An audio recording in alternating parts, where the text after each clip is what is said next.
Alors, maintenant, on va voir la sémantique des éléments. On l'avait déjà vu en HTML, on va aller un petit peu plus loin ici, et puis on va justifier pourquoi il faut utiliser des éléments sémantiques. Alors, pour commencer déjà, il faut éviter de mettre du texte un petit peu comme ça, de manière random, de manière aléatoire, dans votre contenu. Pourquoi? Parce que si on commence à mettre du texte comme ça, tac, et puis on commence à sauter des lignes, et on en remet, on continue, etc. Le lecteur d'écran va comprendre que c'est un bloc complet, en fait, et il va commencer à lire les textes de haut en bas, sans interruption, sans jamais dire qu'est-ce qui change, est-ce qu'on passe à un nouveau paragraphe, est-ce qu'on passe à un nouveau texte, etc. Donc, de base, évidemment, entourez votre texte de balises, notamment P, à chaque fois que vous avez un paragraphe, hein, tout simplement. Aussi simple que ça, d'accord? Soyez sémantique à chaque fois. Vous avez envie de mettre un titre, eh bien pareil, ne mettez pas un titre dans un P comme ça, et ensuite vous allez le styliser pour le rendre grand, gras, etc. Non, vous utilisez d'abord un H1, hop, c'est votre titre, et ensuite, si vous voulez lui rajouter du gras, lui enlever du gras, le grandir, etc., le centrer, vous le faites en CSS. Mais d'abord, il faut que la sémantique soit respectée. Voilà, la sémantique soit respectée. En parlant de sémantique, ça m'est arrivé de faire ce genre de choses, c'est-à-dire div.btn, tac, et ici je marque valider ou ajouter un élément, par exemple. Ajouter un élément, tac, ajouter un élément. Et ça, je vais le transformer en bouton en CSS en lui mettant du padding, une forme, une petite animation, clic, etc. Et c'est pas bon en fait, c'est pas bon parce que la liseuse d'écran, là, elle va croire que c'est une div, donc c'est juste une brique de site. Elle va lire ce qui est écrit à l'intérieur, ajouter un élément, mais rien ne précise vraiment ajouter un élément. On ne sait pas si c'est un bouton, c'est pas un bouton, etc.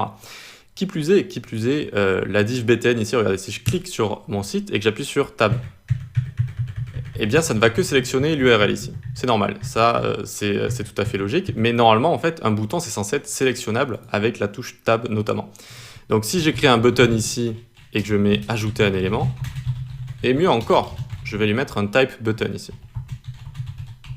On va voir les différents types après.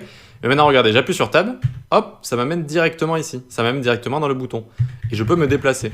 Donc à la fin d'un déplacement, c'est normal que ça vous amène à l'URL.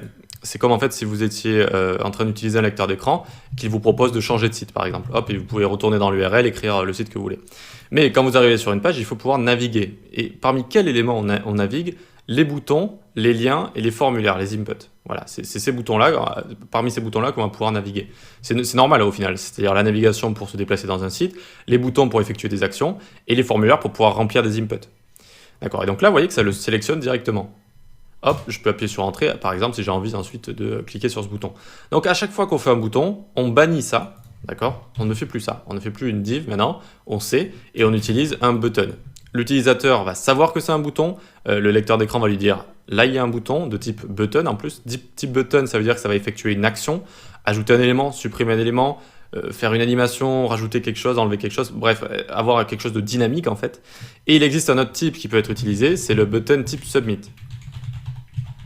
Alors lui, il sert seulement à envoyer un formulaire. Envoyer un formulaire. D'accord? Il est à la fin d'un formulaire, lui, tout le temps. Donc là, il est mal placé. Il est mal placé, il n'y a pas de formulaire. Donc vous créez un formulaire ici, par exemple. Donc là, on ne lui met pas d'action.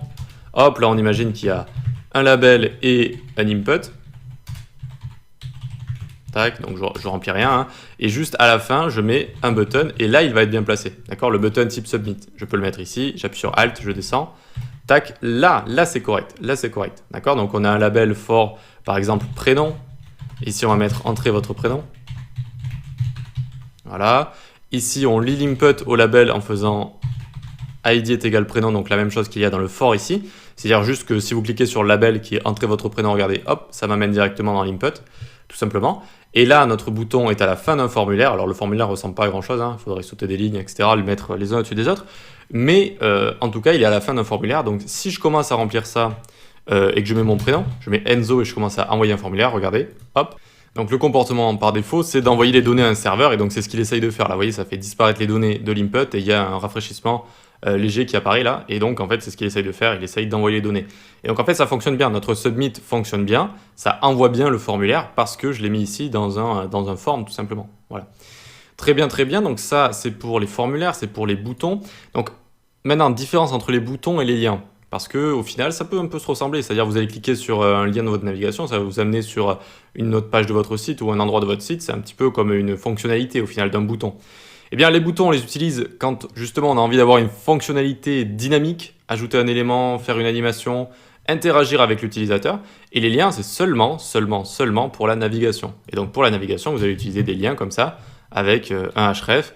Donc pour aller sur un endroit de votre site, par exemple, vous allez mettre contact ici, hashtag contact, si c'est sur la même page. Sinon, vous pouvez aller sur contact.html, par exemple, tac, pour aller sur la page contact qui se trouve dans votre dossier, ici, directement. Et donc ici, on n'oublie pas de remplir le titre, aller à la page contact, et on n'oublie pas d'écrire des choses cohérentes, d'accord, des choses cohérentes dans les liens, parce que les liens sont également typeable, c'est-à-dire on va pouvoir naviguer à partir des liens. Ici, ce que je vais faire, je vais mettre tout ça en commentaire, sinon on va vraiment plus trop s'y retrouver. Tac, et ici, tac, très bien. On va faire plein de liens, regardez, maj, alt, flèche du bas. Et les liens, c'est comme les boutons, on va pouvoir appuyer sur tab, et regardez, je me déplace de lien en lien ici. Parce que c'est important, un lien. Un lien, ça nous permet de naviguer dans un site, voilà. Et donc, on n'oublie pas de mettre des liens qui veulent dire des choses parce que ça va également lire les liens. Ça va lire les liens. Quand je vais appuyer sur tab, à chaque fois, ça va dire ici, aller à la page contact. Aller à la page contact, vous voyez, bon, c'est tout le temps la même chose, donc voilà. Mais bref, vous aurez compris, c'est important d'écrire de bonnes choses ici dans les liens. Ok pour ça, allez, on va passer juste à la suite. On va voir en revue les quelques éléments HTML sémantiques qui sont importants. On va avoir notamment nav, dès que vous allez avoir une navigation, et notamment donc les liens, hop. On essaie tout le temps de les mettre dans nav ici, pour avoir donc une navigation avec plusieurs liens. Le lecteur d'écran va dire, hop, navigation, plusieurs liens, et donc ça va proposer voilà, une navigation. Ensuite, on va avoir par exemple main, qui peut être assez intéressant quand vous avez un blog par exemple, avec une partie principale où il y a vraiment le contenu principal. Et donc la personne va savoir que là, on est vraiment sur le contenu principal, on n'est pas sur la navigation, on n'est rien. On peut avoir le header. Alors header, c'est ce qui est en haut d'un site de manière générale. Et la navigation rentre assez souvent dans le header, donc une partie en haut d'un site. En opposition, on va avoir le footer. Footer, c'est tout en bas, c'est là où il y a écrit tout droit réservé, par exemple, avec le petit sigle, le C commercial, par exemple. Très bien, moi j'aime bien utiliser section ici. À chaque fois que j'ai une section dans un site, voilà, bon, j'utilise section pour montrer que, hop, on est dans une nouvelle section. Ensuite, qu'est-ce qu'on peut avoir d'intéressant? Main, header, footer, article, si vous écrivez des articles. Voilà, ce genre de choses. Voilà, donc n'hésitez pas à utiliser à foison ces éléments sémantiques dès que vous en avez besoin. Ensuite, les liens, c'est pour la navigation. Les boutons, c'est pour les fonctionnalités. On a deux types importants de boutons, c'est les types button et les types submit. Submit qu'on met dans des formulaires. Et voilà, sinon quand vous avez du texte, utilisez paragraphe et les H1. Utilisez des titres comme ça. Voilà. Respectez également l'ordre des titres, c'est-à-dire qu'on met un seul H1 par page, avec le maximum de mots-clés dans ce H1-là, c'est-à-dire si j'ai un site qui parle de tango par exemple, de la danse, hop, eh bien je vais marquer ici danser, apprenez à danser le tango par exemple, ou hop, apprenez à danser le tango. Donc c'est un site sur l'apprentissage de tango. On a apprenez, on a dansé et on a tango. C'est trois mots-clés qui sont bien, qui sont importants et que les gens peuvent chercher sur Internet. Et donc, les robots des moteurs de recherche vont crawler votre site et vont voir que, eh bien, il y a ces mots-clés dans ce titre, un seul titre par page, parce que si on commence à mettre deux titres, apprenez à danser le tango, et puis là on met je sais pas, comme le rock, imaginons, voilà, apprenez à danser le rock, eh bien, il va plus savoir si cette page elle sert à parler de tango ou de rock, par exemple. Il va être un peu déstabilisé, et ils n'aiment pas être déstabilisés, les crawlers des moteurs de recherche, et donc ils vont en général moins bien indexer votre page. Vous allez avoir moins être un domaine de référence, d'accord? C'est soit cette page parle de tango, soit cette page elle parle de rock, ou alors peut-être si vous avez un site qui parle de danse en général, mais évitez d'avoir trop de mots-clés qui rentrent en conflit comme ça.